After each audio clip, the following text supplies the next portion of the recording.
Hello everyone, welcome back to Mukul Maurya World Vlog. Myself Kalyani Mahesh. ఈ వీడియోలో మనం 1980s లో progress reports 1970s 80s టైంలో progress reports ఎలా ఉన్నాయి అనేది చూద్దాము. ఇవే నావే అనమాట. ఎల్కేజీ టు 10th క్లాస్ ఉంటాయి. మధ్యలో 7th class 10th class public exams కాబట్టి మార్క్స్ మెమరాండం ఉంటుంది కాబట్టి సో అవైతే మినహాయించి మిగిలినవి అయితే చూపిస్తున్నాను. అప్పట్లో ప్రోగ్రెస్ రిపోర్ట్ అనేది ఇట్లా ఉండేదన్నమాట. సో ఇక్కడ వచ్చేసి రీఓపెనింగ్ డేట్ 9 ఉండేది. అండ్ నెక్స్ట్ ఇక్కడ మనకి మంత్స్ అనేవి ఉండేవి అండ్ మధ్యలో క్వార్టర్లీ, హాఫ్ ఇయర్లీ, యాన్యువల్లీ. ఇప్పుడు వచ్చేసి ఫార్మేటివ్ అసెస్మెంట్, సమ్మేటివ్ అసెస్మెంట్ అంటున్నారు కదా. అప్పుడు యూనిట్ టెస్ట్లు అనేవాళ్ళు కదా. So English, Telugu, Hindi, maths, science or GK, social, total, rank and number of working days, number of days present and remarks, signature of class teacher, signature of principal, signature of parent. ఇది వచ్చేసి మా daddy sign అనమాట. Maximum ఆ progress కార్డులో 100% మా daddy సైనే ఉంటుంది. And ఇక్కడ వచ్చేసి రిమార్క్స్ ఇవన్నీ ఉంటాయి అనమాట. సో ప్రమోటెడ్ ఆర్ నాట్ అనేది ఇది ఎల్కేజీది అనమాట. అండ్ సో నెక్స్ట్ వచ్చేసి ఇది యూకేజీ. సో ఇప్పుడు అయితే ర్యాంక్ సిస్టమ్ లేదు కదా, అప్పట్లో ర్యాంక్ సిస్టమ్ ఉండేది.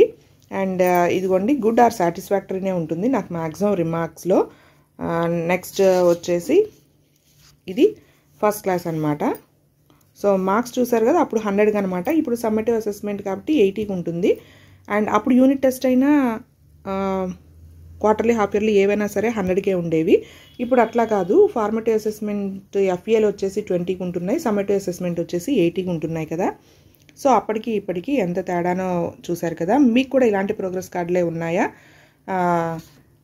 90s 70s 1980s కిడ్స్కి? ఒకసారి నాకు కమెంట్ చేయండి. అండ్ చూసారు కదా ఇక్కడ మొత్తం గుట్టే ఈ ప్రోగ్రెస్లు అన్నీ ఇప్పుడు చూసుకుంటే భలే ఆనందం అనిపిస్తుంది. అండ్ ఇది వచ్చేసి 3rd క్లాస్ అనమాట. 3rd class progress report. ఒకసారి మా పిల్లలు చూసి ఏంటమ్మా అన్నీ గుడ్లేనా నీకు అని అడిగారనమాట. ఇది వచ్చేసి 4th క్లాస్. చూసారుగా మ్యాక్సిమం మా డాడీ సైన్, నా సైన్ కూడా ఇంచుమించు ఇట్లాగే ఉంటుందన్నమాట. ఇది వచ్చేసి 5th క్లాస్. అండ్ ఇది 6th క్లాస్. నెక్స్ట్ వచ్చేసి 7th క్లాస్లో నాకు 502 వచ్చినాయి అనమాట. అండ్ ఇది 8th క్లాస్. ఇది 9th క్లాస్. అండ్ 10th క్లాస్లో 507 వచ్చాయి నాకు అప్పుడు. సో ఇదండి 1980s 70s 80s 90s kids కూడా ఇవే. ఎందుకంటే నాది 10th క్లాస్ బ్యాచ్ వచ్చేసి 96 97 అనమాట. సో 90s కిడ్స్ అయితే ఇలాంటి ప్రోగ్రెస్ కార్డ్స్లో అయితే ఉన్నాయన్నమాట. సో సరదాగా వీడియో చేసి వీటిని సేవ్ చేసుకుందాము అనిపించింది నాకు. సో అందుకని చెప్పి వీడియో అయితే చేశాను అనమాట. So thanks for watching. Bye bye, see you in the next video.